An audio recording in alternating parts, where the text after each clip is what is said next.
अब इस भूत बंगले को हम पूरा दिखाने वाले हैं और उसकी पूरी कहानी बताने वाले हैं। अब देखिए यहाँ अंदर जो जो चीजें आप देखेंगे ना, चीजों को देख करके आपकी आंखें भी खुली की खुली रह जाएगी। यहाँ पर सारी इलीगल गतिविधियां चलती हैं। 14 साल से हॉस्टल बंद पड़ी है, 14 साल से। अब ये देखिए कॉमन हॉल है, दरवाजा खोल के दिखाएंगे लेकिन शायद दरवाजा तो है ही नहीं। सिरोही जिले में युवाओं का भविष्य किस तरीके से बर्बाद किया जाता है इस भूत बंगले से समझा जा सकता है। इस भूत बंगले की कहानी सुनकर के आप भी चौंकने वाले हैं। देखिए किस तरीके से भूत बंगला है। ये 2013 से बंद पड़ी हॉस्टल है, सरकारी हॉस्टल। अरविंद हॉस्टल नाम था, ये अरविंद पैवेलियन में बनी हुई है। कॉलेज की हॉस्टल है, कॉलेज प्रशासन की जिम्मेदारी थी, यहाँ के सांसद विधायक की जिम्मेदारी थी कि इस हॉस्टल को चालू करवाते। लेकिन 2013 के बाद में अब ये भूत बंगला बन चुका है, खंडहर बन चुका है और नगर परिषद ने भी इसको जर्जर घोषित कर दिया है। यानी कि अब इसको सही तो नहीं किया जा सकता लेकिन तोड़ के दोबारा बनाया जा सकता है। लेकिन अगर यहाँ के जनप्रतिनिधि जागरूक होते या फिर युवाओं के लिए, छात्रों के लिए कुछ करना चाहते थे तो इस भूत बंगले को भूत बंगला नहीं बनने देते। जब तक हॉस्टल थी इसको हॉस्टल ही रहने देते या फिर चालू करवा देते। अब इस भूत बंगले को हम पूरा दिखाने वाले हैं और उसकी पूरी कहानी बताने वाले हैं कि किस तरीके से इस हॉस्टल का सत्यानाश किया गया राजनीति के चक्कर में। अब देखिए यहाँ अंदर जो जो चीजें आप देखेंगे ना, चीजों को देख करके आपकी आंखें भी खुली की खुली रह जाएगी। जितने भी जिम्मेदार हैं सबको हम बताने वाले हैं कि किस तरीके से यहाँ राजस्थान के नहीं, सिरोही के जो बच्चे यहाँ पर पढ़ने आते थे और पाली, जालोर, सिरोही 3 जिलों के बच्चे यहाँ पर आते थे, रहते थे। लेकिन यहाँ पर राजनीति के चक्कर में इस अरविंद हॉस्टल को खंडर बना दिया है, भूत बंगला बना दिया है। आप यहां पर देखिए, विजुअल देख करके आप हैरान रह जाएंगे कि किस तरीके से एक अच्छी खासी हॉस्टल बनी हुई थी, सरकारी हॉस्टल कॉलेज की, जहां पर बच्चे आकर के रहते थे और पढ़ाई करते थे। लेकिन यह पूरा का पूरा देखिए किस तरीके से खंडर हो चुका है। यहां पर सारी इलीगल गतिविधियां चलती हैं। अब देखिए यहां पर किस तरीके से ये दीवारें टूट गई हैं। 14 साल से हॉस्टल बंद पड़ी है, 14 साल से। सोचिए किस तरीके से युवाओं के भविष्य को बर्बाद करने का काम किया जा रहा है। अब ये देखिए कॉमन हॉल है, दरवाजा खोल के दिखाएंगे लेकिन शायद दरवाजा तो है ही नहीं। तो ये दरवाजे इस तरीके से हो चुके हैं। अब देखिए इस हॉल को देखिए आप, कितनी गंदगी पड़ी है। अब इस हॉस्टल को चालू करने के लिए कोई तैयार नहीं है। सांसद बदल गए, पहले देवजी पटेल थे, लुम्बाराम चौधरी आ गए, 2 बार ओटाराम देवासी यहां से विधायक रहे, सिरोही से संयम लोढ़ा विधायक रहे। लेकिन उसके बावजूद भी इस हॉस्टल का कुछ भी नहीं हो सका और यह भवन पूरी तरीके से जर्जर हो गया। नगर परिषद को इस भवन को जर्जर घोषित करना पड़ा। अब देखिए दरवाजे टूटे पड़े हैं। 13 साल में क्या नहीं होगा। जब यह हॉस्टल थी तब सही थी, लेकिन अब जाकर के ये पूरी हॉस्टल जो है वो खराब हो चुकी है। हमारे साथ में छात्र नेता मौजूद है, उनसे समझेंगे पूरी कहानी कि किस तरीके से इस हॉस्टल का जो है वो सत्यानाश कर दिया गया। वनेपाल जी, अभी हम अरविंद हॉस्टल में मौजूद हैं, लेकिन इस हॉस्टल का सत्यानाश कैसे हुआ इसकी थोड़ी सी कहानी बताइए। अरविंद छात्रावास में आज हम आप के सहयोग से हम यहाँ मौजूद हैं और 1957 से ये कॉलेज हमारी जो ओपन है, जो राजकीय महाविद्यालय सिरोही, जो जालोर और सिरोही की सबसे बड़ा महाविद्यालय है, जिसके अंदर बच्चे कम से कम आज 3600 विद्यार्थियों की स्ट्रेंथ है रेगुलर, और प्राइवेट तो 12,000 15,000 लगभग है। लेकिन रानीवाड़ा, सांचौर, यहाँ पिनवाड़ा, आबू रोड, जालोर, इस तरफ पाली, सुमेरपुर, शिवगंज से अलग अलग क्षेत्र से बच्चे पढ़ने आते हैं। 36 कॉम के विद्यार्थी पढ़ने आते हैं। लेकिन वो यहाँ आकर देखते तो उनकी एक छोटी सी मूलभूत सुविधा, जिसको हम छात्रावास कहते हैं, रहने का रहन बसेरा, वो यहाँ अवेलेबल नहीं है। 2013 में इसको बंद कर दिया गया। कारण पता नहीं क्या है, आज तक हम पूछते हैं तो हमें बताते नहीं है। हमने अनेक माध्यमों से हमने ज्ञापन देकर एडीएम साहब को दिया, हमने मंत्री जी को दिया, वर्तमान विधायक जी को दिया, हमने सांसद जी को दिया, हर किसी को ज्ञापन देकर हमने ये चेताया कि साहब आप ये ध्यान दो बच्चों की तरफ। ये बच्चों की जो ये भूमि है, ये छात्रावास है, जिसमें बच्चे आज मात्र 500 रुपये, 1000 रुपये मैस का खाना और यहाँ आराम से रह सकते हैं। लेकिन आज सिरोही के अंदर इतनी रेटें बढ़ चुकी है, 5-5 हज़ार, 6-6 हज़ार, 7-7 हज़ार में एक रूम का किराया मिलता है। उसमें हमें बच्चे इतने फ़ोन करते हैं कि भैया आज हमारे लिए ये क्या है, सिरोही के अंदर इतनी रेटें बढ़ चुकी है, ये चीज़ें हो चुकी है। तो इतने सारे बच्चे आज परेशान हैं, तो वो आज किसकी बदौलत है? हम वोट देकर जाते कहाँ हैं? साहब हमने वोट दे दिए, लेकिन आज हमारी ये सुनने को तैयार नहीं है। हम हर बार ये अपील करते हैं कि साहब इस हॉस्टल को खुलवा दो, ताकि ये 36 कॉम के विद्यार्थी आसानी से रह पाएंगे। मानता हूँ पीडब्ल्यूडी ने इसको खंडन कर दिया है, लेकिन आप इसको वापस धरातल से वापस इसको पूरी गिराकर आप इसकी नई नींव रख सकते हैं। विधायक कोष से पैसा लाइए, सांसद कोष से पैसा लाइए। क्या आपके पास पैसे की कमी है? डबल इंजन की सरकार होने के बावजूद आप ये कह रहे हैं कि हम सब कुछ काम कर सकते हैं, सबका साथ सबका विकास ले सकते हैं, लेकिन मुझे लगता है सिरोही का भविष्य बर्बाद हो रहा है, युवाओं का भविष्य बर्बाद हो रहा है। और अगर युवाओं का भविष्य बर्बाद है तो भारत का भविष्य बर्बाद है, ये तो मैं समझता हूँ, ये मैं मानता हूँ। लेकिन इस हॉस्टल के बंद होने की वजह आपको पता है क्या वजह रही होगी? उस समय कोई राजनीति है या क्या कुछ कारण है?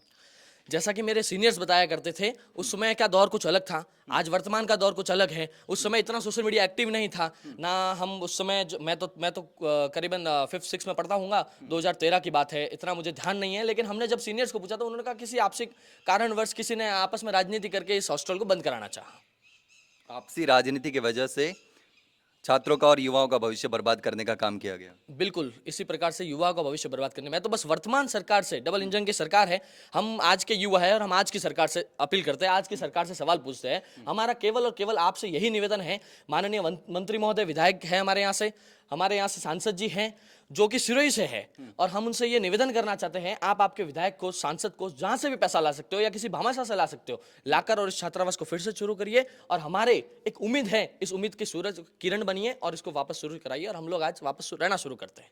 अब सांसद या विधायक से मिले थे, कोई जवाब मिला? उनका क्या कुछ कहना है? बिल्कुल, मैंने कैंपस के अंदर जब एक डेढ़ साल पहले जब आए थे हमारे यहाँ सांसद महोदय, तब मैंने उनको ज्ञापन के महोदय से समझाया था। हमारे प्राचार्य महोदय श्रीमान अजय जी शर्मा को भी हर बार मैं ज्ञापन के महोदय से समझाता हूँ। हमने विरोध प्रदर्शन भी किया है, लेकिन उसका कोई फल नहीं मिला। आज तक उसके बारे में कोई बोलना नहीं चाहता। साहब, सबसे बड़ी विडंबना यह है कि सिरोही जिले के युवाओं के लिए कोई बोलना नहीं चाहता है। इससे बड़ी आज दुख की बात क्या हो सकती है? तो कॉलेज प्रशासन का क्या रुख है इस पर? कॉलेज प्रशासन कह रहा है कि हमारे पास इतना फंड नहीं है, अगर आप चाहो तो आप आपके हिस्से से फंड ला सकते हो, या आपके मंत्री जी से कहो या सांसद जी से कहो तो वो फंड लाएंगे, और वो फंड लाते तो हम तो तैयार है भाई करने के लिए। कॉलेज प्रशासन हॉस्टल को चालू करने के लिए, वापस से सही करने के लिए या फिर नया बनाने के लिए तैयार है, लेकिन फंड की कमी है। अगर सांसद और विधायक चाहे तो इसको चालू करवा सकते हैं। बिल्कुल जी हाँ, सांसद जी चाहे और विधायक जी चाहे तो क्या कुछ नहीं हो सकता। हर एक चीज संभव है, और संभव ये तो एक छोटी सी अपील है साहब, ये तो युवाओं का है। अभी आप युवाओं की आप इतनी बड़ी बड़ी बातें करते हो कि आज का युवा कल भारत का भविष्य बनेगा, 2047 तक विकसित भारत बनेगा, विकसित राजस्थान बनेगा। तो इस तरह से बनेगा विकसित राजस्थान? क्या वो दर बिदर के ठोकरे? हर कोई अमीर नहीं होता है साहब, हर कोई पैसे वाला इंसान नहीं होता है। हर कोई पैसे वाला होता तो शायद वो आज इस राजकीय महाविद्यालय सिरोही के अंदर कोई बच्चे पढ़ने के लिए नहीं आते। आज 3600 विद्यार्थी के अंदर मानता हूं कि 700-800 बच्चे लोकल हैं, उसके बाहर तो बाहर के विद्यार्थी है ना साहब। उनके माँ बाप यहाँ पढ़ने के लिए बच्चे अच्छी डिग्री लेंगे, अच्छी एजुकेशन लेंगे, क्या ऐसे खाक एजुकेशन लेंगे? उनके माँ बाप के पैसे बर्बाद हो रहे हैं। आज ये सेमेस्टर सिस्टम ने इतनी हालत खराब कर दी, वहीं पे फीस नहीं भर पा रहे, तो ये रूम के किराया कैसे भर पाएंगे साहब? इसका जवाब हम मांगते हैं, और हमसे आपसे एक ही उम्मीद है, एक ही अपील है कि आप इसको जल्द से जल्द चालू कराएं। हमारे पास इतने पैसे नहीं है कि हम यहाँ सिरोही के बड़े बड़े कमरों के अंदर रह सके, बड़े बड़े बिल्डिंगों के अंदर रह सके। हम तो ये चाहते हैं कि हमारा अरविंद छात्रावास जो हमारा हक है, जो हर एक युवा की आवाज़ है, हमारा छात्रावास हमें फिर से चाहिए। बिल्कुल। हमारे साथ में एक छात्र भी मौजूद है, उनसे भी बात करेंगे। थोड़ा सा इधर आइए। क्या करते हैं आप? थोड़ा सा इधर इधर आइए। हाँ, क्या करते हैं आप? LLB। तो यहाँ पर रूम लेके रहते हैं? रूम ही लेकर रहते हैं ज़्यादातर तो ऑलमोस्ट। कितना खर्चा लगता है अगर रूम लेके रहते हैं तो? महीने का एवरेज 5,000 समझो। किराया कितना लगता है रूम का? 3,000 रुपये। 3,000 किराया देते हैं, उसके बाद खाना खर्चा वगैरह? वो तो हाँ, तो अगर सरकारी हॉस्टल होती तो फिर ये दिक्कतों का सामना नहीं करना पड़ता? वो तो है ही है। सरकारी हॉस्टल होती तो ये दिक्कत होती ही नहीं। आपको पता ही है, वैसे बहुत से बाहर से बच्चे आते हैं यहाँ पर। फैकल्टीज है, गवर्नमेंट लॉ कॉलेज भी है, राजकीय विद्यालय भी है, तो बच्चों को बहुत सी प्रॉब्लम होती है। अगर छात्रावास होता तो बेहतर रहता बच्चों के लिए। बिल्कुल। अगर ये छात्रावास चालू होता तो बच्चों के लिए बेहतर रहता। अब सिरोही के जितने भी लोग हैं, आप आगे आइए, मैं आपको दिखाऊंगा किस तरीके से ये इस हॉस्टल की हालत कर रखी है, पूरी जर्जर हो चुकी है। सांसद विधायक शायद किसी को नहीं पड़ी है। आप देखिए ये पूरी हॉस्टल जो है वो जर्जर हो चुकी है, भूत बंगला बन चुका है, सारे दरवाजे टूट चुके हैं, खिड़की टूट चुकी हैं, छत जो है वो नीचे गिर रही है। 13 साल से बंद पड़ी है, ऑब्वियसली स्थिति खराब होनी ही है। अब देखिए यहाँ पर यहाँ कमरे देखिए, आप लाइन देखिए, लाइन देख के समझ जाएंगे कि कितनी लंबी लाइन है। ऐसी ही लगभग 3 लाइन है और 50 से ज़्यादा कमरे हैं, 50 से 60 कमरे होंगे, और इसमें तकरीबन 250 बच्चे रह सकते हैं। इतने बच्चे रहते थे और इसका फायदा मिलता था, लेकिन आज इसकी स्थिति ये हो चुकी है कि ये पूरा जर्जर हो चुका है। और सिरोही की जनता जो है उसको देखना चाहिए कि हम जिस सांसद विधायक को चुन रहे हैं वो हमारे छात्रों के साथ, आपके बच्चों के साथ किस तरीके से न्याय कर रहे हैं, किस तरीके से आपके छात्रों, आपके बच्चों का भविष्य सुधारने का काम करते हैं। अगर आप सोच रहे होंगे कि हमारे बच्चे सिरोही जाकर के जिला स्तर पर जाकर के पढ़ेंगे, लिखेंगे, डिग्री लेंगे, सरकारी नौकरी लेंगे, तो आप भूल जाइए, क्योंकि अब जितने भी जिम्मेदार लोग हैं वो जिम्मेदार सो चुके हैं, उनको कोई फर्क नहीं पड़ता, उनको सिर्फ अपनी राजनीति करनी है। और इस राजनीति के चक्कर में आपके बच्चों का भविष्य खराब हो रहा है। आपके बच्चे यहां आकर के महंगे कमरों को लेकर के महंगी फीस दे करके पढ़ाई करते हैं, लेकिन सरकारी सुविधाओं का कोई फायदा नहीं मिल रहा। अब यहां पर बहुत सारी चीजें, ये हॉस्टल बहुत लंबी है, अगर मैं आपको दिखाऊंगा तो पूरे हॉस्टल में घूम करके दिखाऊंगा तो लगभग 1 घंटा लग जाएगा।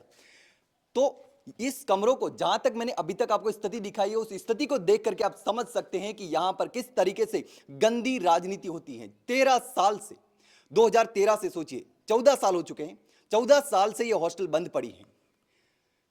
देवजी पटेल सांसद बन के चले गए, अभी लुम्बाराम चौधरी सांसद हैं, संयम लोढ़ा यहां से विधायक रहे, 2 बार ओटाराम देवासी विधायक रहे, दोनों बार मंत्री रहे, पहले भी पशुपालन मंत्री थे और अब भी राज्य मंत्री हैं। लेकिन बावजूद इसके सोचिए सिरोही के युवाओं के साथ किस तरीके से कुठाराघात होता है, किस तरीके से सिरोही के युवाओं का भविष्य बर्बाद करने का काम किया जाता है।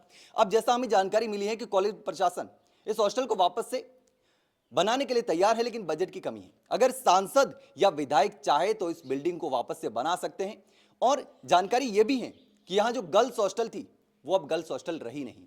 मतलब आपकी बच्ची यहां पर पढ़ने आ रही है या फिर आपका बच्चा यहां पर पढ़ने आ रहा है, दोनों के लिए कोई सुविधा नहीं है, सरकार की तरफ से कोई सुविधा नहीं है। आप अपनी रिस्क पर अपने तरीके से बच्चों को पढ़ा सकते हैं।